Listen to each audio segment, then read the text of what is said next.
नाट्यारम्भे वाहि वाहे वने वस्तुनिषेधने कुजस्थले निशायां च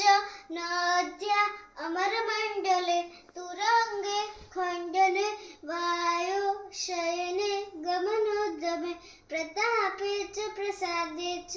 चन्द्रिकाया धनाटपे कवाटपाटन सप्तविभक्त्यर्थे तरङ्गके विधि प्रवेश भावेपि समर्थवे अंगराकके